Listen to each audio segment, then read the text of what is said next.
नमस्कार दोस्तों, स्वागत है आपका अपने YouTube channel Binu education point में। दोस्तों, मद्य निषेध भर्ती एग्ज़ाम जो है जून में है और उसके लिए यहाँ पर धुआंधार तैयारी जो है हो रहा है, ठीक है।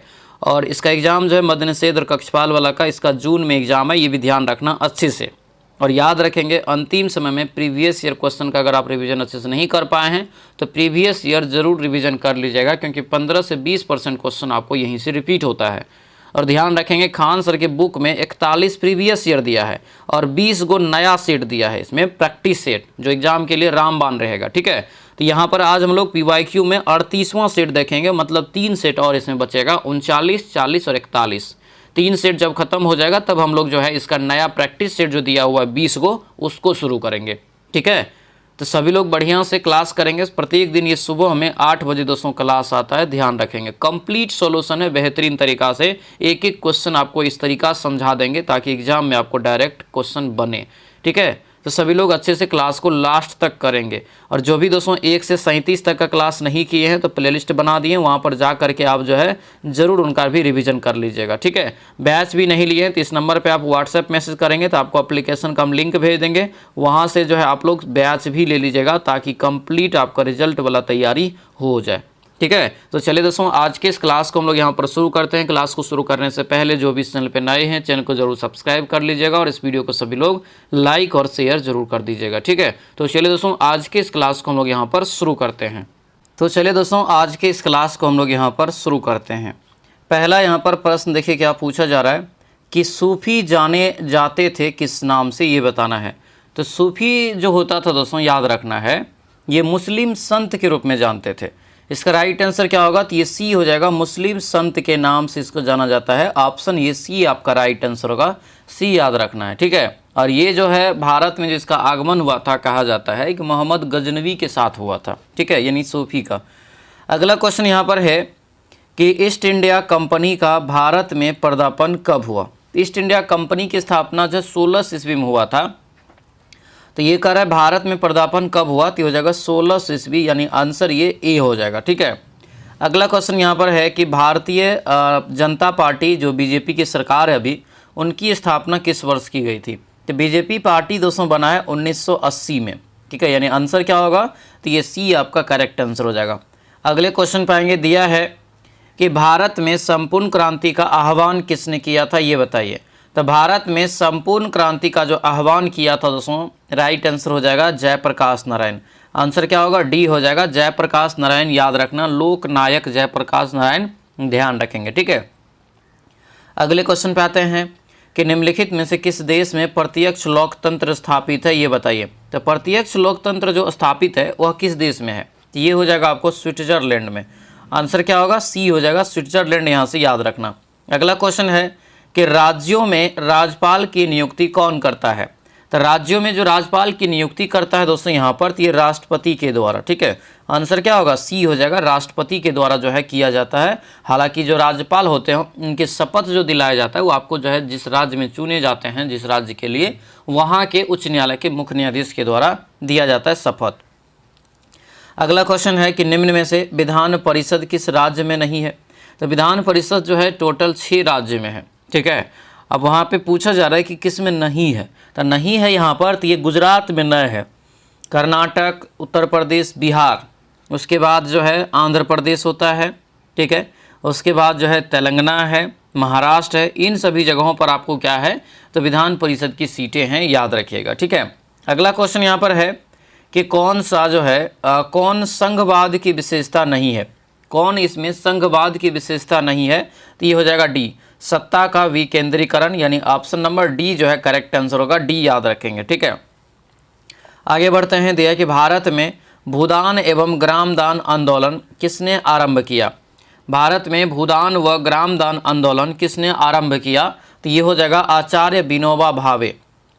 आंसर क्या होगा, डी हो जाएगा, आचार्य विनोबा भावे, यहाँ से याद रखेंगे। अगले क्वेश्चन पे आते हैं, दिया है कि इनमें से कौन सा कथन जो है सत्य नहीं है। इनमें से कौन सा कथन जो है सत्य नहीं है, तो ये हो जाएगा आपको ए, यानी वर्ष 1971 में दहेज निरोधक जो है अधिनियम बना, ये सही नहीं है, ठीक है। ये आपको सही इसलिए नहीं है क्योंकि 1961 में ये बना था, ठीक है। अगला क्वेश्चन यहाँ पर है कि महात्मा गांधी ने कौन सी पत्रिका इसमें शुरू किया है, ऑप्शन में बताना है। तो ये हो जाएगा हरिजन पत्रिका, जो कि आपको 1933 में दोस्तों शुरू किया था, याद रखना है। ठीक है, अगला क्वेश्चन यहाँ पर है, जो सार्क है, सार्क वर्तमान में कितने सदस्य, सार्क में वर्तमान में जो है कितने सदस्य है। तो सार्क में हो जाएगा टोटल आपको जो है याद रखना है 8 सदस्य। आंसर सी हो जाएगा। सार्क की स्थापना 1985 में ढाका में किया गया था। हालांकि सार्क के जो मुख्यालय है वो काठमांडू नेपाल में है। ठीक है, टोटल इसमें 8 राज्य और 8 देश है, और 8वां देश जो बना था वो अफगानिस्तान बना था, लास्ट में अफगानिस्तान आया था। अगला क्वेश्चन, निर्वाचन प्रक्रिया के विषय में क्या सही है ये बताइए इस ऑप्शन में। तो कौन सा इसमें से सही है, तो ये हो जाएगा आपको सी। प्रत्येक दल अपना घोषणा पत्र तैयार करता है, जिसमें उसके कार्यक्रम, सिद्धांत और उद्देश्य जो है आपको रहता है, और ये जनता के पास रखा जाता है ताकि आप उनको चुन सके, है ना। अगला क्वेश्चन यहाँ पर दिया है कि संविधान अपने नागरिकों को जो है कौन से अधिकार की गारंटी देता है, कौन से अधिकार की। तो ध्यान दीजिएगा, ये समानता का अधिकार देता है, उसके बाद अभिव्यक्ति की स्वतंत्रता है, लेकिन श्रम का अधिकार नहीं है, शोषण का भी नहीं है। ठीक है, ये सब आप नहीं कर सकते हैं। 1-2 सही है, यहाँ पे आपके विकल्प हैं। आंसर क्या होगा, तो ये ए आपका जो है राइट आंसर हो जाएगा। ठीक है, अगला क्वेश्चन यहाँ पर है कि राज्यसभा के सदस्यों का चुनाव कौन करते हैं। राज्यसभा के सदस्य का चुनाव जो है दोस्तों ये कौन करते हैं, तो ये जो किया जाता है राज्यों की विधानसभाओं के सदस्य के द्वारा। आंसर क्या होगा, तो सी हो जाएगा, सी याद रखना। ठीक है, अगला क्वेश्चन है कि राष्ट्र संघ के निम्नलिखित उद्देश्य में से कौन सा सही नहीं है। कौन इसमें से दोस्तों सही नहीं है, तो ये हो जाएगा आपको सी, यानी शांति भंग करने वाले देशों की जो है सरकार को बर्खास्त करना, ये इसमें शामिल नहीं है। ठीक है, अगला क्वेश्चन यहाँ पर है, सिद्धार्थ ने जो है किस धर्म की स्थापना किया था। सिद्धार्थ मतलब गौतम बुद्ध के बारे में यहाँ पे कहा जा रहा है, तो इन्होंने जो है बौद्ध धर्म की स्थापना किया था। आंसर बी हो जाएगा। थियोसॉफिकल सोसाइटी की स्थापना किसने किया था, तो थियोसॉफिकल सोसाइटी की स्थापना हो जाएगा आपको कौन, तो ये हो जाएगा आपको एनी बेसेंट। आंसर क्या होगा, तो ये सी हो जाएगा, एनी बेसेंट। दोस्तों यहाँ से जो आपको याद रखना इंपॉर्टेंट रहेगा। ठीक है, खास करके किया तो गया था जो है अमेरिका में, लेकिन इसका एक ब्रांच जो बनाया गया था जो माने कि मद्रास में। ठीक है, मद्रास तमिलनाडु में, चेन्नई जिसको वर्तमान में जानते हैं। किस घटना को जो है द्वितीय विश्व युद्ध का ड्रेस रिहर्सल कहा जाता है। द्वितीय विश्व युद्ध का ड्रेस रिहर्सल, तो ये स्पेन के गृह युद्ध से ही ये शुरुआत हो गया एक प्रकार से, और वर्साई की भी संधि रहा था, है ना, उसका उल्लंघन किया गया था जर्मनी के द्वारा। अगला क्वेश्चन यहाँ पर है कि स्वराज पार्टी का प्रथम सम्मेलन जो है कहाँ हुआ था। स्वराज पार्टी का प्रथम सम्मेलन हुआ था इलाहाबाद में, यहीं पर स्थापना होता है। ठीक है, 1923 ईस्वी में सिया दास और जो है आपको मोतीलाल नेहरू। किस आंदोलन के दौरान गांधी जी ने असहयोग आंदोलन का नारा दिया था। किस आंदोलन के दौरान, तो ये दिया था खिलाफत आंदोलन के ही दौरान। ऑप्शन सी हो जाएगा। असहयोग आंदोलन दोस्तों जो है याद रखिएगा, इंपॉर्टेंट रहेगा। 1920 में शुरू हुआ था 1 अगस्त को। अगला क्वेश्चन है, इनमें से कौन अमेरिकी स्वतंत्रता संग्राम का परिणाम नहीं है। अमेरिकी स्वतंत्रता संग्राम का परिणाम नहीं है, तो ये हो जाएगा आपको डी। इंग्लैंड में जल्द ही कई सुधार लागू हुए, यानी आंसर डी इसका करेक्ट हो जाएगा। ठीक है, अगले क्वेश्चन पे आते हैं। दिया है कि सविनय अवज्ञा आंदोलन की शुरुआत कब हुई थी। सविनय अवज्ञा आंदोलन की शुरुआत कब हुई थी, तो ये हो जाएगा 1930 में। आंसर क्या होगा, सी हो जाएगा, 1930 याद रखना। ठीक है, ईश्वर चंद्र विद्यासागर ने किस क्षेत्र में सहयोग दिया ये बताइए। तो ईश्वर चंद्र विद्यासागर दोस्तों जो है महिला सशक्तिकरण हो जाएगा। आंसर बी जो है राइट आंसर होगा। ठीक है, अगला क्वेश्चन है कि इनमें से किनका उपनाम जो है सीमांत गांधी था। तो सीमांत गांधी के नाम से जो जाना जाता है ये आपको हो जाएगा खान अब्दुल गफ्फार खान को। ठीक है, आंसर क्या होगा, ए हो जाएगा। आगे बढ़ते हैं, इनमें से कौन सी घटना प्रथम विश्व युद्ध का जो है परिणाम नहीं है। प्रथम विश्व युद्ध का परिणाम नहीं है, तो ये हो जाएगा विश्व के अधिकांश देशों में गणतंत्र की जो है स्थापना, यानी ऑप्शन ये सी दोस्तों आपका राइट आंसर हो जाएगा। अगला क्वेश्चन यहाँ पर है कि विश्व जल दिवस मनाया जाता है कब। विश्व जल दिवस कब मनाया जाता है ये बताना है, तो ये हो जाएगा आपको 22 मार्च को। आंसर क्या होगा, डी हो जाएगा, 22 मार्च यहाँ से याद रखना। उपकरण जो वायु दाब मापने हेतु प्रयुक्त होता है वह है, तो वह दोस्तों यहाँ पर जो हो जाएगा बैरोमीटर, क्योंकि बैरोमीटर से ही आप वायु दाब मापते हैं। अगला क्वेश्चन है कि वायुमंडलीय परत जो सूर्य के जो है पराबैंगनी विकिरणों को हमारी जो है रक्षा करती है, पराबैंगनी विकिरणों से हमारी रक्षा करती है, वह कौन सा दोस्तों वायुमंडलीय परत है? तो सभी को पता है, इसके लिए जो है आपको ये ओजोन मंडल है, जो कि समताप मंडल में ही पाया जाता है, उसके निचले हिस्सा में। ठीक है, तो ध्यान रखेंगे, अगर दोनों ऑप्शन में रहेगा तो ये ओजोन मंडल पहले आपको मारना है। ठीक है, अगला क्वेश्चन है, सरदार सरोवर बांध जो है किस नदी पर है? तो सरदार सरोवर बांध हो जाएगा दोस्तों ये नर्मदा नदी पर, गुजरात में। वायुमंडल में कार्बन डाइऑक्साइड की प्रतिशत कितना है? तो कितना हो जाएगा? 0.03%। ऑप्शन ये बी इसका राइट आंसर हो जाएगा। अगला क्वेश्चन है कि प्रतिविषुवतीय धाराओं की प्रवाह की दिशा होती है क्या? तो ये धाराओं की दिशा हो जाएगा पश्चिम से पूर्व। ऑप्शन ये डी आपका करेक्ट आंसर हो जाएगा। अगला क्वेश्चन है, समान दाब वाले स्थान से गुजरने वाली काल्पनिक रेखा जो होती है कौन सी होती है? तो ये हो जाएगा आपको आइसोबार। आंसर क्या होगा? तो ये सी हो जाएगा, आइसोबार, यहाँ से याद रखेंगे। आगे बढ़ते हैं, दिया है कि जीव जो सूर्य के प्रकाश की उपस्थिति में अपना भोजन तैयार करते हैं या भोजन बनाते हैं, वह बताना है। तो यह दोस्तों आपका हो जाएगा क्या? तो ये हो जाएगा उत्पादक की श्रेणी में आएगा, ऑप्शन बी होगा। अगला है कि नदी जो पूर्व से पश्चिम की ओर प्रवाहित नहीं होती है, पश्चिम से पूर्व से पश्चिम की ओर। तो राइट आंसर यहाँ से देखेंगे तो 35 का क्या होगा? तो ये हो जाएगा चंबल। ऑप्शन ये बी आपका राइट आंसर होगा। बाकी नदियाँ पश्चिम की ओर प्रवाहित होती है। आगे बढ़ते हैं, आर्द्रता। आर्द्रता प्रदर्शन की विधि जिसमें आर्द्रता को प्रतिशत में प्रदर्शित किया जाता है, वह दोस्तों क्या होता है? तो ये होता है सापेक्ष आर्द्रता। ठीक है, जिसको हम प्रतिशत में जो है आपको प्रदर्शित करते हैं, लिखते हैं। ठीक है, इसका ऐसा यूनिट नहीं होता है। प्रारंभ में जो है एक जो है अविभाजित विशाल स्थलखंड वह था, मतलब कि कौन था ये बताना, उसे क्या कहते हैं? तो ध्यान दीजिएगा, पूरे जो अभी इतना महादेश आप पढ़ते हैं सबको एक अविभाज्य दोस्तों जो रखा गया, मतलब एक करके, तो उसको जो कहा जाता था ये पेंजिया। आंसर क्या होगा? ए हो जाएगा, पेंजिया। यहाँ से दोस्तों याद रखिएगा। ठीक है, आगे बढ़ते हैं, पृथ्वी के केंद्र की ओर परतों का क्रमागत जो है विन्यास बताइए, केंद्र की ओर। तो राइट आंसर क्या होगा? तो हो जाएगा आपको सियाल, सीमा, नीफे, यही क्रम होता है, सियाल, सीमा, नीफे।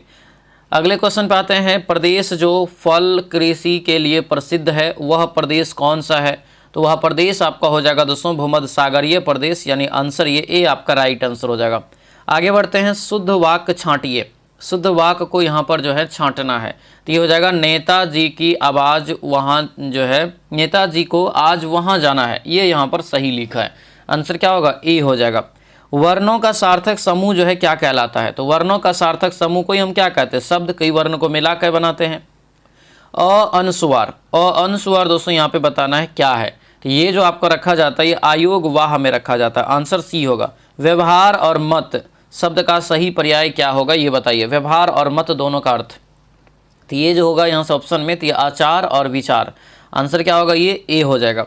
अगला क्वेश्चन यहाँ पर है कि व्यंजन संधि के उदाहरण इसमें से कौन है? व्यंजन संधि का उदाहरण यहाँ से हो जाएगा उल्लास, संगम और संभावना। ठीक है, अगला क्वेश्चन है कि समाज में आज भी जो है सीता सावित्रियों का महत्व है, यहाँ जो है रेखांकित शब्द का प्रयोग हुआ है किसके लिए? तो ये जो होगा आपको सी हो जाएगा, व्यक्तिवाचक संज्ञा का जातिवाचक के रूप में हुआ है, आंसर सी हो जाएगा।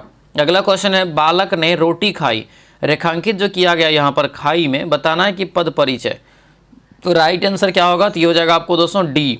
क्या होगा? ये डी हो जाएगा, यानी जो है सकर्मक क्रिया, एक वचन, स्त्रीलिंग और अन्य जो है पुरुष और भूतकाल कृतवाच, यानी इतना होगा, ऑप्शन ये डी हो जाएगा। ठीक है, अगला क्वेश्चन यहाँ पर है, पंचशील जो है का प्रतिपादन या पंचशील समझौता पर हस्ताक्षर कब हुआ था भारत और चीन के बीच? पर का देखिए दिया है प्रतिपादन किस वर्ष हुआ है, तो ये जो है आपको दोस्तों यहाँ पर ध्यान रखिएगा, इसकी पंचशील सिद्धांत की शुरुआत जो है ना 1954 में हुआ था, लेकिन इनमें बदलाव किया गया था कुछ सिद्धांतों को, तो 1955 में इसको प्रकाशित किया गया था। प्रतिपादित यानी एक प्रकार से इसको इसमें एडिटिंग कह सकते हैं, तो ये आपको 1955 होगा। अगर आपसे पूछे कि पंचशील समझौता आखिर हुआ कब था, तो ये हुआ था दोस्तों, याद रखना है, चीन और भारत के बीच 1954 में। ठीक है, अगला क्वेश्चन यहाँ पर है, अंतर्राष्ट्रीय महिला दिवस मनाया जाता है कब? तो अंतर्राष्ट्रीय महिला दिवस 8 मार्च को मनाते हैं, आंसर बी हो जाएगा। रामचरितमानस किसने लिखा है? तो क्या हो जाएगा? रामचरितमानस के लेखक हो जाएगा दोस्तों जो है गोस्वामी तुलसीदास, आंसर ए हो जाएगा। ठीक है, रामचरितमानस याद रखना अवधी भाषा में लिखी गई थी। अगला क्वेश्चन यहाँ पर है कि भारतीय रुपये का नया प्रतीक जो आर है, ये जो दोस्तों है नया प्रतीक, यह किसने दिया था? तो IIT बम्बई के इंजीनियर दोस्तों आपको डी उदय कुमार ने, आंसर क्या होगा? बी हो जाएगा। और ये 2010 में दिया था। अगला क्वेश्चन है फूलों की घाटी कहाँ स्थित है? तो फूलों की घाटी जो हो जाएगा ये होगा चमोली उत्तराखंड, ऑप्शन बी। अमजद अली खान इनमें से किस वाद्य यंत्र से संबंधित है? तो अमजद अली खान इनमें से किस वाद्य यंत्र से संबंधित है? तो ये हो जाएगा सरोद से। आंसर क्या होगा? सी हो जाएगा, सरोद यहाँ से याद रखेंगे। ठीक है। रेड क्रॉस संस्था के संस्थापक कौन थे? तो रेड क्रॉस संस्था के संस्थापक हो जाएगा जीन हेनरी ड्यूनेंट। ठीक है, यानी आंसर क्या होगा? ये ए हो जाएगा, ए यहाँ से याद रखेंगे। अगला क्वेश्चन है complete the following sentence with the correct option. She has been teaching dash 2005 यानी 2005। तो यहाँ पर दोस्तों जब इस टाइप का रहेगा तो इसमें सिंस लगाते हैं, आंसर क्या होगा? बी हो जाएगा। सभी लोग ध्यान से सुनेंगे दोस्तों, जो मध्य निषेध और जो कक्षपाल के एग्ज़ाम देने जा रहे हैं जून में, उसके लिए कंप्लीट तैयारी है। अगर आप तैयारी नहीं कर पाए हैं कहीं पर भी और अभी अभी आप तैयारी करना शुरू किए हैं तो इस बैच से जुड़ जाइए। इस बैच से जुड़ने से ये होगा कि आपको कंप्लीट सिलेबस का जो वीडियो है वो एक साथ मिल जाएगा। दूसरा, कंप्लीट सिलेबस का जो वीडियो है उसका पीडीएफ भी आपको एक साथ मिल जाएगा। आपको क्या करना होगा तो बस रिवीजन अच्छे से करके जाना है, एग्जाम पास कर जाएंगे। ठीक है। साथ में बेहतरीन मौका रहेगा कि 25 ऑनलाइन टेस्ट भी आपको ये फ्री में मिल जाएगा, 25 ऑनलाइन टेस्ट।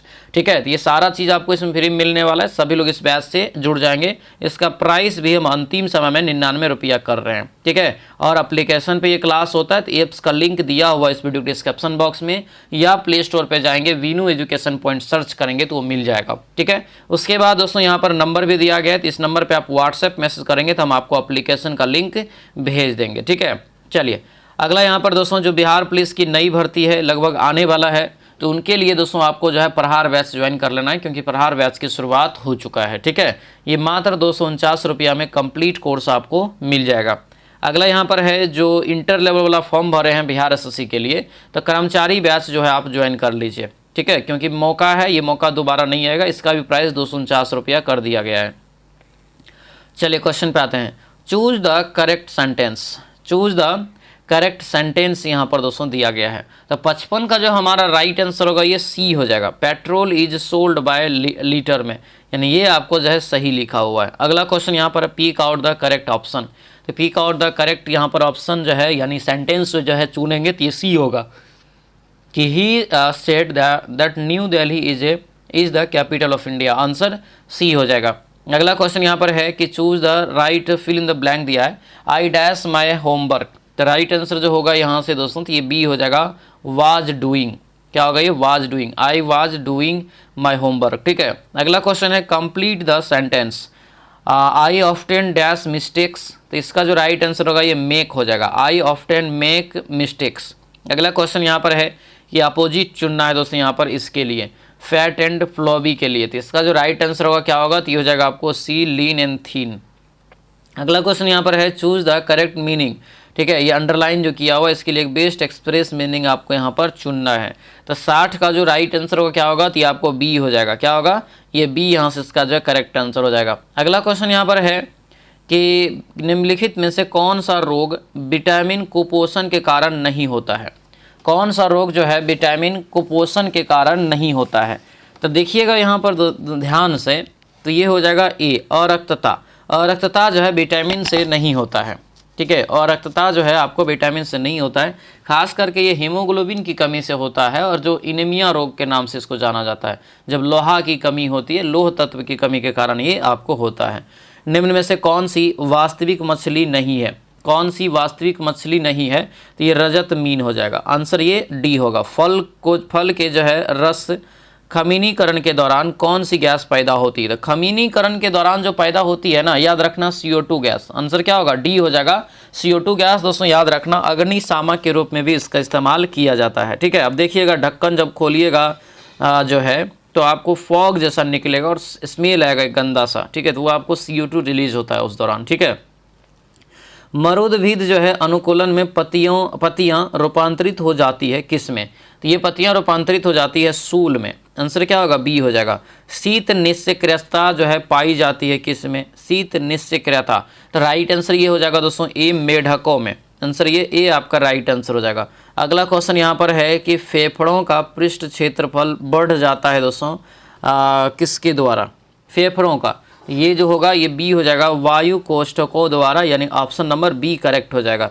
किस प्रकार के कोशिका विभाजन में गुणसूत्र के जोड़े बनते हैं?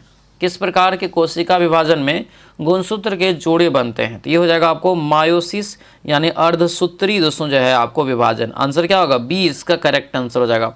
अगला क्वेश्चन है, इनमें से कौन सी पाचक ग्रंथियां नहीं है? कौन सी पाचक ग्रंथियां नहीं है दोस्तों? तो ये हो जाएगा गुर्दा और फुफ्फुस। गुर्दा मतलब यहाँ पे क्या होता है? तो किडनी। अगला क्वेश्चन यहाँ पर है, गुआनिन और साइटोसिन किससे जुड़ा हुआ है? तो गुआनिन और जो साइटोसिन है ये जुड़ा हुआ है 3 हाइड्रोजन बंध से। आंसर क्या होगा?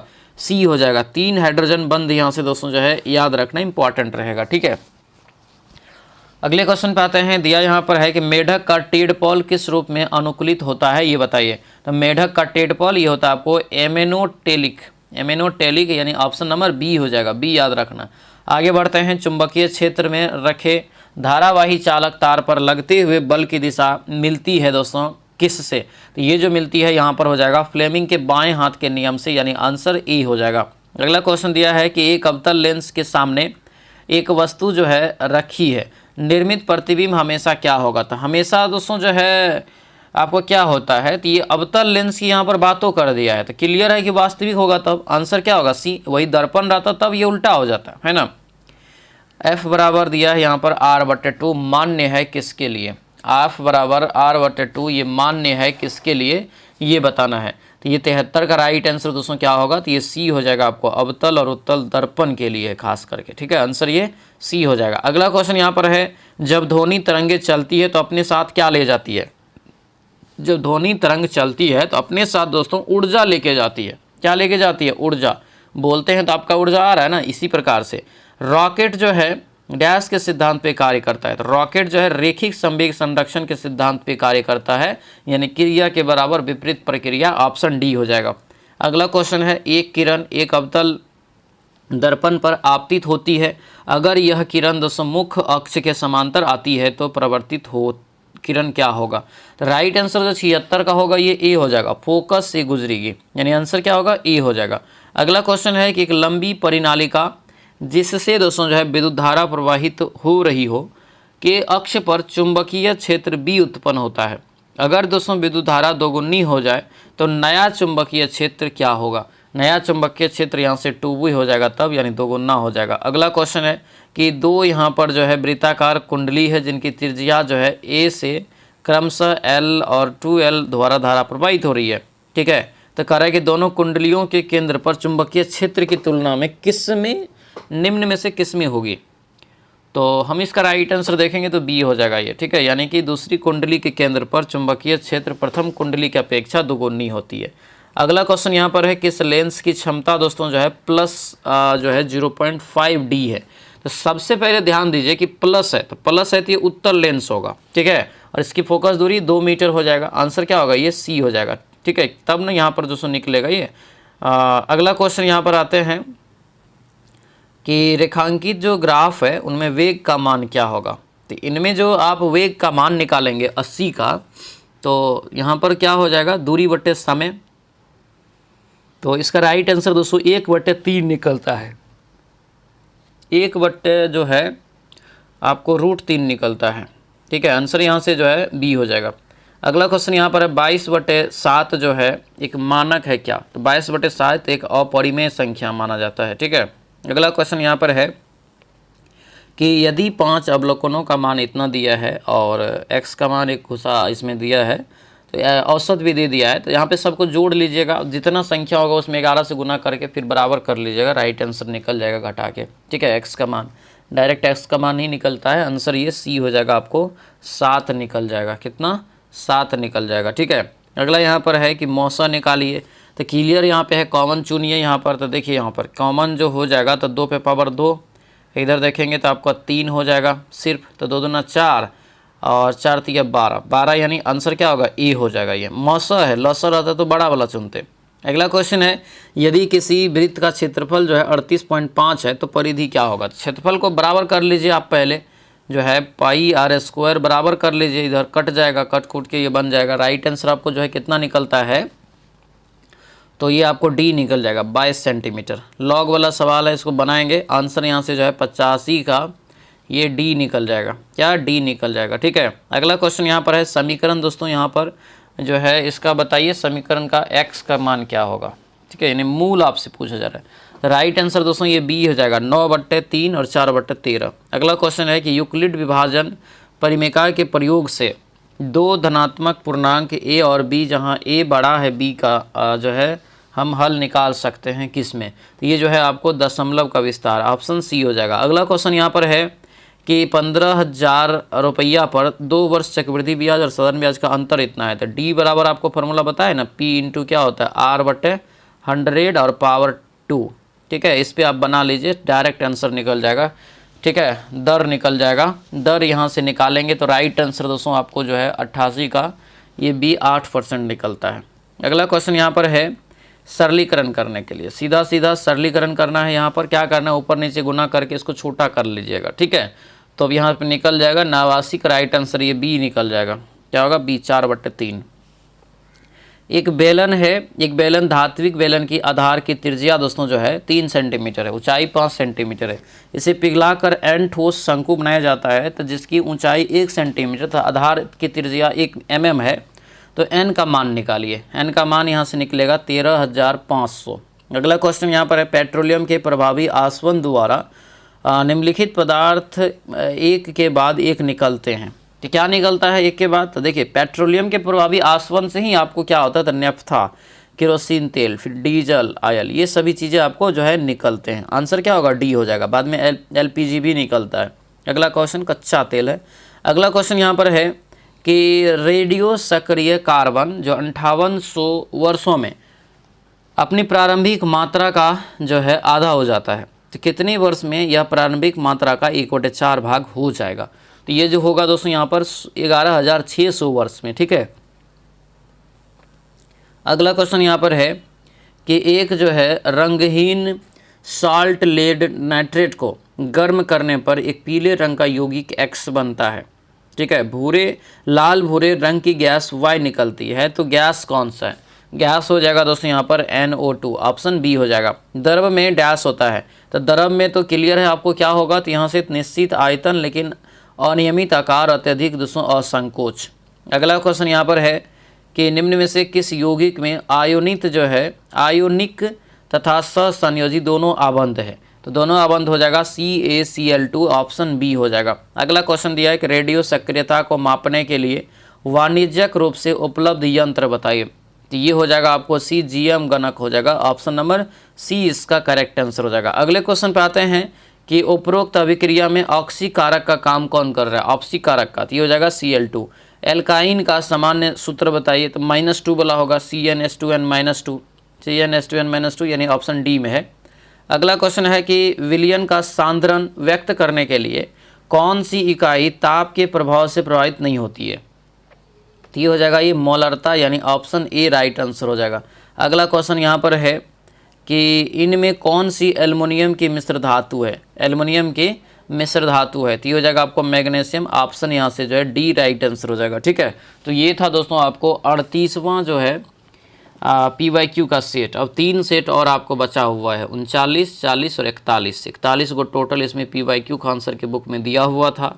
कंप्लीट यहाँ पर आपको जो है 3 सेट के बाद हम लोग का PYQ कंप्लीट होगा, लेकिन इसमें 20 सेट दिया है अलग से, जो नया वाला आपको प्रैक्टिस सेट बनाने के लिए, तब हम लोग उसका शुरुआत करेंगे। ठीक है, कैसा रहा क्लास सभी लोग कमेंट करके बताएंगे। जो भी इस चैनल पर नए हैं चैनल को जरूर सब्सक्राइब कर लेंगे और इस वीडियो को सभी लोग लाइक और शेयर जरूर कर देंगे। ठीक है, चलिए दोस्तों मिलते हैं अब हम लोग अगले कक्षा में। सभी लोगों का बहुत बहुत धन्यवाद। जय हिंद।